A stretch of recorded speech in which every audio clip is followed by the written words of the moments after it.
লন্ডনের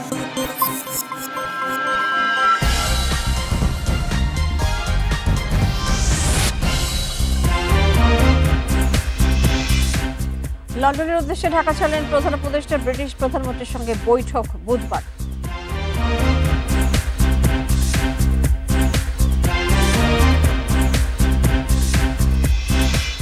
করোনা না থাকায় গ্রেপ্তার করা হয়নি আব্দুল হামিদকে, তদন্তের পর ব্যবস্থা, জানালেন উপদেষ্টা।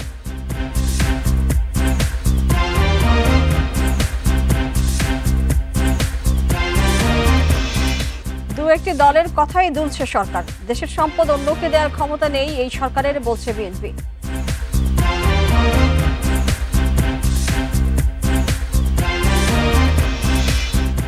শিগগির নির্বাচনের রোডম্যাপ দেবে কমিশন, আশা উপদেষ্টা আসিফের। আগে সংস্কার এবং বিচার চান সার্জিস।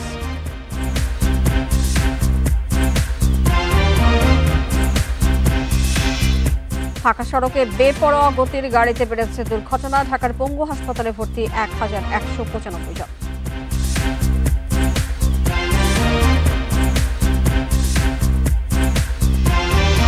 স্বাগত জানাচ্ছি বিরোধীর সংবাদ রাত 9টায় বাংলাদেশে। আপনাদের সঙ্গে আছেন মাহমুদা মৌমিতা। শিরোনামের পর চলে যাচ্ছে পুরো খবরে। দ্বিপাক্ষিক সম্পর্ক জোরদারের লক্ষ্যে 4 দিনের সরকারি সফরে যুক্তরাজ্যের লন্ডনের উদ্দেশ্যে ঢাকা ছেড়েছেন প্রধান উপদেষ্টা অধ্যাপক মোহাম্মদ ইউনূস। সন্ধ্যা 7:30টার দিকে প্রধান উপদেষ্টা এবং তার সফর সঙ্গীদের বহনকারী এমিরেটস এয়ারলাইন্সের ফ্লাইটটি হযরত শাহজালাল আন্তর্জাতিক বিমানবন্দর ত্যাগ করে। রাষ্ট্রীয় দায়িত্ব নেওয়ার পর প্রধান উপদেষ্টার এটি প্রথম ইউরোপ সফর। বুধবার ব্রিটিশ প্রধানমন্ত্রী কিয়ার স্টারমারের সঙ্গে দ্বিপাক্ষিক বৈঠক করবেন অধ্যাপক ইউনূস। পরদিন দেখা করবেন রাজা তৃতীয় চার্লসের সঙ্গে। যুক্তরাজ্যে পাচার হওয়া অর্থ ফেরত আনার বিষয়টিকে প্রধান উপদেষ্টা সর্বোচ্চ গুরুত্ব দেবেন বলে জানিয়েছে পররাষ্ট্র মন্ত্রণালয়। 12 জুন সেন্ট জেমস প্রাসাদে রাজার হাত থেকে কিং চার্লস হারমোনি অ্যাওয়ার্ড গ্রহণ করবেন অধ্যাপক ইউনূস।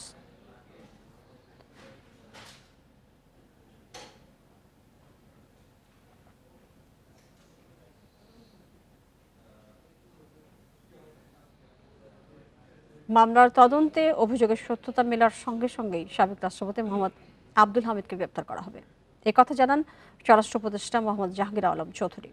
সোমবার রাজধানীর যাত্রাবাড়ি থানা পরিদর্শন শেষে তিনি বলেন, পরোয়ানা না থাকায় আব্দুল হামিদকে গ্রেপ্তার করা হয়নি। এছাড়া নির্দোষ কেউ যেন শাস্তি না পায় সে বিষয়ে সরকার সতর্কতার সঙ্গে কাজ করছে। গত 7 মে চিকিৎসা নিতে থাইল্যান্ড যান সাবেক রাষ্ট্রপতি মোহাম্মদ আব্দুল হামিদ। জুলাই হত্যার মামলার আসামি হওয়ার পরও নির্বিঘ্নে দেশ ত্যাগ নিয়ে নানা মহলে তৈরি হয় ক্ষোভ। সমালোচনার মুখে কিশোরগঞ্জের এসপি সহ পুলিশের 3 কর্মকর্তার বিরুদ্ধে নেওয়া হয় ব্যবস্থা। এর মধ্যে রোববার রাতে দেশে ফেরেন আব্দুল হামিদ।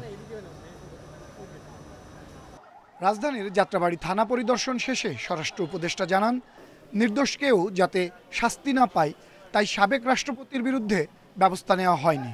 তবে তদন্তে তার বিরুদ্ধে অপরাধের প্রমাণ পেলে ব্যবস্থা নেওয়া হবে। নির্দোষীরা যেন কোনো অবস্থায় সাজা না পায়, এই জন্য আমাদের ইনভেস্টিগেশনটা করতে দেন।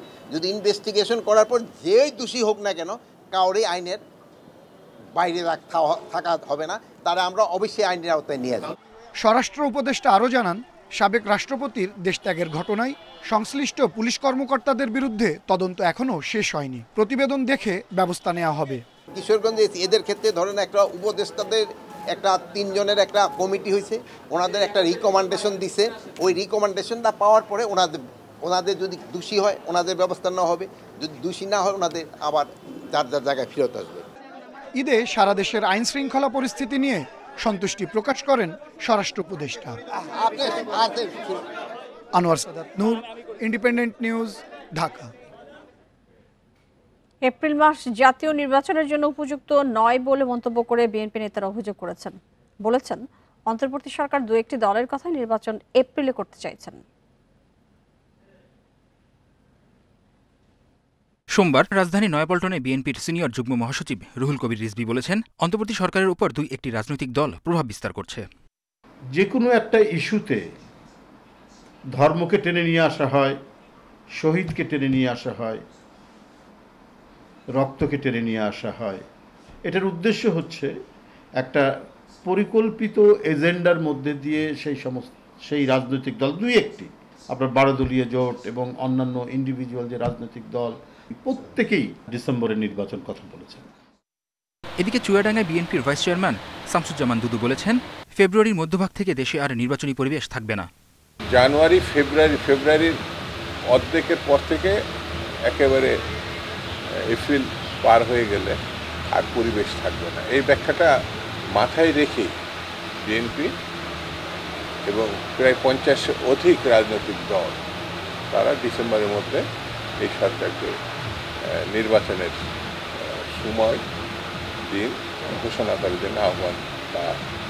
দিনাজপুরে ঈদ শুভেচ্ছা বিনিময় শেষে বিএনপির স্থায়ী কমিটির সদস্য ডাক্তার AZM জাহিদ হোসেন জানান, দেশের সম্পত্তি সার্বভৌমত্ব অন্য কারো হাতে তুলে দেওয়ার ক্ষমতা এই সরকারের নেই।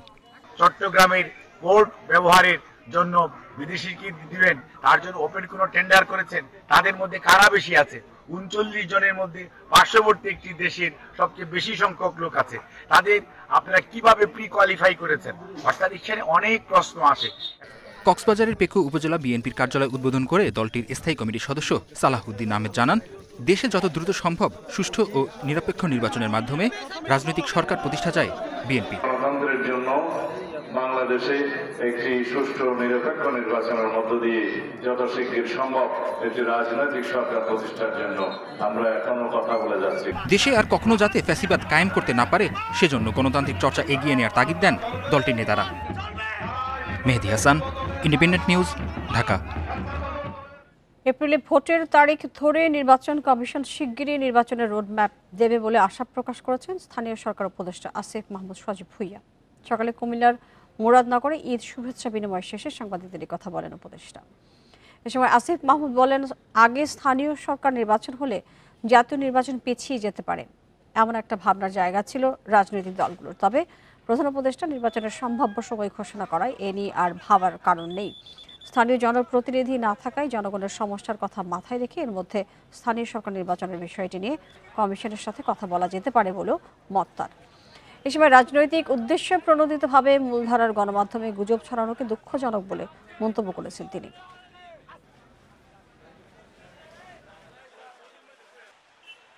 নির্বাচনের রোডম্যাপ তো হয়নি, একটা ডেট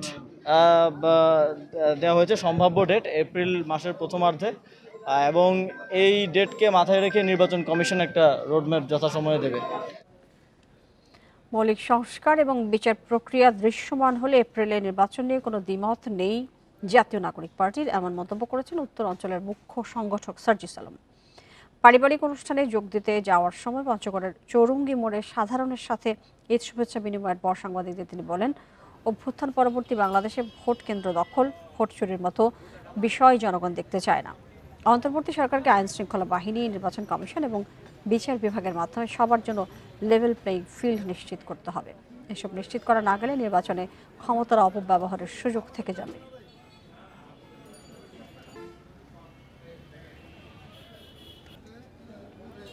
নির্বাচনকালীন কিছু সংস্কার প্রয়োজন রয়েছে, বিচার বিভাগের, আইন শৃঙ্খলা রক্ষাকারী বাহিনীর, নির্বাচন কমিশনের। এগুলো সম্পন্ন হলে এপ্রিলে নির্বাচন নিয়ে আমাদের কোনো দ্বিমত নেই, কিন্তু তার পূর্বে এই নির্বাচনকালীন সংস্কারগুলো নিশ্চিত করতে হবে, বিচারগুলো দৃশ্যমান বিচারিক প্রক্রিয়াটি নিশ্চিত করতে হবে, মৌলিক সংস্কারের দৃশ্যমান অবস্থা আমরা দেখতে চাই। শনিবার থেকে জাতীয় চক্ষু বিজ্ঞান ইনস্টিটিউটের কার্যক্রম পুরোপুরি চালু হবে বলে জানিয়েছেন স্বাস্থ্য মন্ত্রণালয়ের বিশেষ সহকারী অধ্যাপক সাইদুর রহমান। জরুরি বিভাগ চালুর কয়েকদিন পর আজ থেকে শুরু হয়েছে বহির্বিভাগের কার্যক্রম। স্বাস্থ্য মন্ত্রণালয়ের বিশেষ সহকারী অধ্যাপক সাইদুর রহমানের সাথে যোগাযোগ করা হলে তিনি জানান, শনিবার থেকেই সব বিভাগের কার্যক্রম চালু করার লক্ষ্যে কাজ চলছে। এর আগে গত 28 মে জুলাই অভ্যুত্থানে আহতদের সাথে কর্মকর্তা কর্মচারী ও রোগীর স্বজনদের সাথে ত্রিমুখী সংঘর্ষে বন্ধ হয়ে যায় হাসপাতালটির সকল সেবা।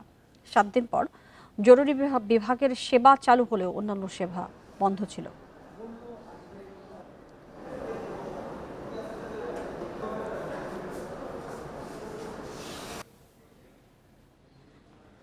গত বছরের তুলনায় এবার রাজধানীতে 6 লাখ কম পশু কোরবানি হয়েছে। গত বছরের চেয়ে বর্জ্যের পরিমাণ বেড়েছে বলে দাবি করেছে ঢাকার 2 সিটি কর্পোরেশন। সোমবার দুপুর পর্যন্ত অপসারণ করা হয়েছে 52,115 টন। এখনও অনেক হাটের বর্জ্য ল্যান্ডফিল্ডে নেওয়া বাকি রয়েছে। পাড়া মহল্লা থেকে শতভাগ বর্জ্য অপসারণ হয়েছে বলে জানিয়েছে 2 সিটি কর্পোরেশন। এ চিত্র সোমবার সকালের। তেজগাঁও এলাকার সড়ক থেকে বর্জ্য অপসারণের পর পানি দিয়ে পরিষ্কার করা হচ্ছে। 3 দিন ধরে পুরো রাজধানীতে এই কাজ করে যাচ্ছেন 20,000 পরিচ্ছন্নতা কর্মী। রোববারও রাজধানীর বিভিন্ন এলাকায় ছড়িয়ে ছিটিয়ে ছিল কোরবানির পশুর বর্জ্য, তবে সোমবার তা দেখা যায়নি। দেখেন এখানে 3000 চামড়া কালেকশন হয়েছে, প্রায় ছাগলের 8-900 চামড়া কালেকশন হয়েছে, কিন্তু আপনারা অন দ্য স্পটে দেখেন কোনো জায়গা নেই, তারা পরিষ্কার করে নিয়ে গেছে। এবং বাসাবাড়ির লোকজনও যারা ময়লা টানেন রেগুলার, তারাও আলহামদুলিল্লাহ ঈদের পর দিন থেকে সবগুলো নিয়মিত নিয়ে যাচ্ছে আলহামদুলিল্লাহ। উত্তর সিটি কর্পোরেশন বলছে 3 দিনে কোরবানি হয়েছে 4,66,000 পশু। এর সঙ্গে হাটের বর্জ্য মিলিয়ে দুপুর 2টা পর্যন্ত অপসারণ করা হয়েছে 20,800 টন। গেল বছর 4 দিনে বর্জ্য হয়েছিল 23,560 টন। অন্যদিকে দক্ষিণ ঢাকায় 3 দিনে 1,66,754টি পশু কোরবানি হয়েছে। সোমবার দুপুর পর্যন্ত অপসারণ করা হয়েছে 31,226 টন বর্জ্য। লোকবল সংকটে বর্জ্য ব্যবস্থাপনায় বেগ পেতে হয়েছে বলে জানালেন ঢাকা উত্তর সিটি কর্পোরেশনের প্রশাসক। আজকে ময়লা কোরবানির বর্জ্য অপসারণের আমরা সমাপ্তি ঘোষণা করব, কিন্তু সেটা আমরা কন্টিনিউ করব আমরা সমাপ্তি ঘোষণা না করে। কারণ হচ্ছে যে আমরা জনগণের সাথেও কথা বলে দেখেছি যে আপনারা এই যে পার্টিগুলোর মধ্যে মাংস বানানো হয় সেগুলো অনেকে কিন্তু রেখে দেন, 1-2 দিন পরেও সেগুলো ডাস্টবিনের মধ্যে কিন্তু পৌঁছান। তো সেক্ষেত্রে আমরা আগামীকালকে এবং পরশুদিনও এই ধরনের কোরবানির বর্জ্য কিন্তু আমরা আমাদের STS-গুলোতে কিংবা বাড়ির সামনে কিন্তু আমরা পাবো বলে আশা করছি। আর দক্ষিণ সিটি কর্পোরেশনের প্রশাসক জানালেন লক্ষ্যের চেয়েও বেশি বর্জ্য অপসারণ করা হয়েছে। আমরা মোট 31,226 মেট্রিক টন এবার এই আজকের দুপুর 2:45 পর্যন্ত কালেকশন করেছি। তো এবার আমরা এই পশুর বর্জ্য অপসারণের পাশাপাশি আমরা বাজারে যে ময়লাটা তৈরি হয় হাটে, গরুর হাটে, সেই ময়লাটাও কিন্তু আমরা এবার মানে একই সাথে আমরা অপসারণ করেছি, যার জন্য এবারে আমাদের ময়লার পরিমাণটা গত বছরের চেয়ে একটু বেশি হয়েছে। এরপরও কোনো এলাকায় পশুর বর্জ্য পড়ে থাকলে কন্ট্রোল রুমে জানানোর অনুরোধ ঢাকার 2 সিটি কর্পোরেশনের। Adilur Rahman, Independent News, Dhaka. দেরিতে লবণ দেয়ায় অনেকেই কোরবানির পশুর চামড়া থেকে কাঙ্ক্ষিত দাম পাননি। তবে সরকারের নজরদারির ফলে এবার চামড়া নষ্ট হওয়ার পরিমাণ কম বলে জানান শিল্প উপদেষ্টা আদিলুর রহমান খান। আর রোগবালাইয়ের কারণে প্রায় 30% চামড়া নষ্ট হয়ে যাওয়ার আশঙ্কা করছে ট্যানার্স অ্যাসোসিয়েশন। চামড়ার কাঙ্ক্ষিত মূল্য নিয়ে পাল্টাপাল্টি অভিযোগ চলছে আড়তদার এবং মৌসুমী ব্যবসায়ীদের। এমন পরিস্থিতিতে ঈদের 2 দিন পর সোমবার সকালে সাভারের চামড়া শিল্পনগরী পরিদর্শনে যান শিল্প উপদেষ্টা আদিলুর রহমান খান। চামড়ার দেরিতে লবণ দেয় অনেকেই চামড়ার কাঙ্ক্ষিত দাম পাননি বলে দাবি উপদেষ্টার। তবে সরকার তৎপর ছিল বলেই এবছর কম সংখ্যক চামড়া নষ্ট হয়েছে। কিছু জায়গায় লবণ চামড়াতে লাগাতে গ্যাপ হওয়ার কারণে, ঠিকভাবে লাগানো না হওয়ার কারণে কিছু চামড়া নষ্ট হয়েছে, আর বাকি চামড়াগুলো আস্তে আস্তে ঢাকায় আসছে। 10 দিনের যে গ্যাপ আছে। এদিকে ট্যানারি মালিকদের আশঙ্কা ল্যাম্পি স্কিন নামক রোগের কারণে চলতি বছর প্রায় 30% চামড়া নষ্ট হতে পারে। এছাড়া নানান প্রতিবন্ধকতার কারণে ত্রুটিমুক্ত হচ্ছে না কেন্দ্রীয় বর্জ্য শোষণাগার বলেও জানান তারা। এই বছর কিন্তু 30% চামড়া ল্যাম্প ডিজিজের কারণে আপনার কিন্তু একবারে নষ্ট হয়ে যাবে, এটা কিন্তু কোনো গ্রেডে আসবে না। সুতরাং এইখানে কিন্তু ট্যানারি মালিকরা আফটার অল ক্ষতিগ্রস্ত হবে। তো এইখানে আমরা যে সময় কেনাকাটা শুরু করব সেই চামড়াটা কিন্তু আমরা বাদ দিয়ে আমরা কিনবো, কারণ এটা একটা মহামারী আকারে দেখা দিচ্ছে। প্রাণী সম্পদ মন্ত্রণালয় বা অধিদপ্তর এটা ভ্যাকসিনেশনের আওতায় এই গবাদি পশুগুলো আনেনের বিধায় কিন্তু এই ডিজিজটা আপনার শুরু হয়েছে। লক্ষ্যমাত্রা ছিল গরু, মহিষ, ছাগল, ভেড়া মিলিয়ে 1 কোটি থেকে 1 কোটি 5 লক্ষ পিস। কিন্তু বর্তমানে আমরা সারা বাংলাদেশে খোঁজখবর নিয়ে দেখেছি যে প্রায় 15 থেকে 20% কোরবানি কম হয়েছে। তারই আলোকে হয়তো বা 85 থেকে 90 লক্ষ পিস আমরা এবছর সংগ্রহ করব। 3 দিনে 11,28,000 পিস চামড়া সংগ্রহ হয়েছে, যার মধ্যে ঢাকায় 7,50,000 এবং সাভারের শিল্পনগরীতে 3,78,000 পিস চামড়া এসেছে। Amirul Islam, independent News, Dhaka. ঈদের ছুটিতে অনেকটা জনসমুদ্রে রূপ নিয়েছে মিরপুরের জাতীয় চিড়িয়াখানা। আজও সকাল থেকেই বাড়তে থাকে ভিড়। চিড়িয়াখানা কর্তৃপক্ষ জানিয়েছে ঈদের সময় প্রতিদিন লক্ষাধিক লোকের সমাগম হচ্ছে। তবে চিড়িয়াখানায় পশু পাখি তুলনামূলক কম থাকায় কিছুটা হতাশ দর্শনার্থীরা। এদিকে অসুস্থতার কারণে সরানো হয়েছে কিছু প্রাণীকে। রাজধানীতে যান্ত্রিক জীবনের একঘেয়েমি কাটাতে মিরপুরে জাতীয় চিড়িয়াখানা এসেছেন ছোট বড় নানা বয়সী মানুষ। শিশুদের ঈদ আনন্দ বেড়েছে কয়েক গুণ। সকাল থেকে দর্শনার্থীদের আনাগোনা থাকলেও দুপুর গড়াতেই দেখা যায় উপচে পড়া ভিড়। হরিণ, বাঘ, চিতা, ময়ূর আর বানরের খাঁচার সামনে উচ্ছ্বসিত শিশুদের জটলা। আমি আমার বাবা মার সাথে ঘুরতে আসছি, হাতি দেখছি, বাঘ দেখছি, সিংহ দেখছি। আল্লাহর সৃষ্টি আসলে অনেক সুন্দর, ফ্যামিলি নিয়ে ঘুরতে আসছি, অনেক ভালো লাগতেছে। অনেক কিছু দেখছি, ভালো লাগছে অনেক, আরও আছে বাকি অনেকটা দেখতে আসি, মানে অনেক ইন্টারেস্টিং লাগতেছে। তবে আগের চেয়েও পশু পাখি কম থাকায় হতাশা জানিয়েছেন দর্শনার্থীদের অনেকেই। ময়ূর পাখি, তারপরে সিংহ, বাঘ, চিতাবাঘ, জলহস্তী এগুলি তেমন নাই, 3 ভাগের 1 ভাগে নাই। হাজার হাজার লোক টিকিট কাটে ঢুকতেছি, কিন্তু চিড়িয়াখানার উন্নতি আমরা আসলে বুঝতেছি না, আরও অনেক কিছু বাড়ানো দরকার। পুরো চিড়িয়াখানা নতুনভাবে সাজানোর নেওয়া হয়েছে উদ্যোগ। আমরা নতুন জাতের অ্যানিমাল আনবো, তবে আমরা যেটা চাচ্ছি, যেহেতু আমরা চিড়িয়াখানাটাকে আধুনিকায়ন করব, আমরা মাস্টার প্ল্যান তৈরি করেছি, সরকার সেই মাস্টার প্ল্যান গ্রহণ করেছেন এবং মাস্টার প্ল্যান অনুমোদন দিয়েছেন। সেই কারণে আমরা চাচ্ছি যে ওই অ্যানিমেলের জন্য, নতুন স্পিসিসের জন্য উপযোগী বাসস্থান তৈরি করার পরে আমরা নতুন অ্যানিমালগুলোকে ইন্ট্রোডিউস করতে চাই। নাগরিক কোলাহলের বাইরে প্রিয়জনের সঙ্গে কিছুটা সময় কাটাতে আসা নগরবাসীর পদচারণায় ঢাকার বিনোদন কেন্দ্রগুলো এখন রূপ নিয়েছে জনসমুদ্রে। Mamunur Rahman, Independent News, Dhaka. 650টি বর্নিল অর্কিড সেজেছে বাড়ির ছাদ বাগান, অথচ ডেনড্রোবিয়াম ব্রাসোভিলা প্রজাতির মাত্র 50টি অর্কিড দিয়ে শুরু করেছিল। পেশায় ইংরেজি শিক্ষক হলেও অর্কিডের প্রেমে গড়ে তুলেছেন এই সম্ভার। রাজধানীর লালমাটিয়ায় নিজ বাসায় সারা বছর ধরে 200 প্রজাতির অর্কিড উৎপাদন করেন মাহবুবুল ইসলাম। মাহবুব হোসেনের 4 কাঠা বাড়ির ছাদে এই অনন্য সুন্দর অর্কিড বাগান। বাহারি ফুলের সৌন্দর্যে নজর কাড়ে সবার। বাবার কাছ থেকে 5 বছর আগে 50টি অর্কিড উপহার পেয়েছিলেন মাহবুব। এখন তার কাছে রয়েছে 200 প্রজাতির 650 অর্কিড। এর কিছু বাইরে থেকে আনা, বাকিগুলো এই বাগানেই উৎপাদন করেছেন। সাধারণত কম আলো ও তাপমাত্রায় জন্মায় অর্কিড। ভীষণ স্পর্শকাতর হওয়ায় এই উদ্ভিদ খোলা স্থানে বাঁচিয়ে রাখা কষ্টকর। রাজধানীর লালমাটিয়ার আবাসিক এলাকার ভবনের ছাদে অর্কিডের বাগান গড়ে তোলা তাই বেশ চ্যালেঞ্জের। এখানে ধরেন আমার বিল্ডিংয়ের শেড, কাছের শেড আমাকে ব্যাকআপ দিচ্ছে, কিন্তু খোলা মাঠে যদি আমি অর্কিড লাগাই তাহলে তো অর্কিড হবে না। গরমে একেবারে মানে তীব্র তাপে ওরা পুড়ে যাবে। এখানে খুব ব্রেন খাটিয়ে খুব কষ্ট করে এগুলাকে ঠিক রাখা হয়। নিজের বাগানের অর্কিডকে জংলি বলে দাবি মাহবুবের। প্রাকৃতিক পরিবেশে বেড়ে উঠেছে বলে অন্যান্য অর্কিডের মতো নয় এগুলো। ওয়াইল্ড অর্কিড, তো বাংলায় বললে জংলি অর্কিডের সমাহার। মানে কেন নাম বলছেন?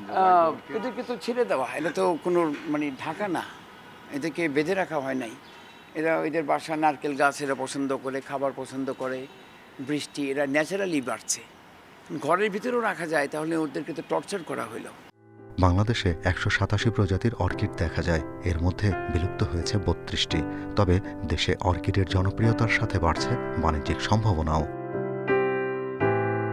Shahriar Anirban, independent News, Dhaka. এই ছিল এখনকার সংবাদে। ধন্যবাদ সবাইকে সাথে থাকার।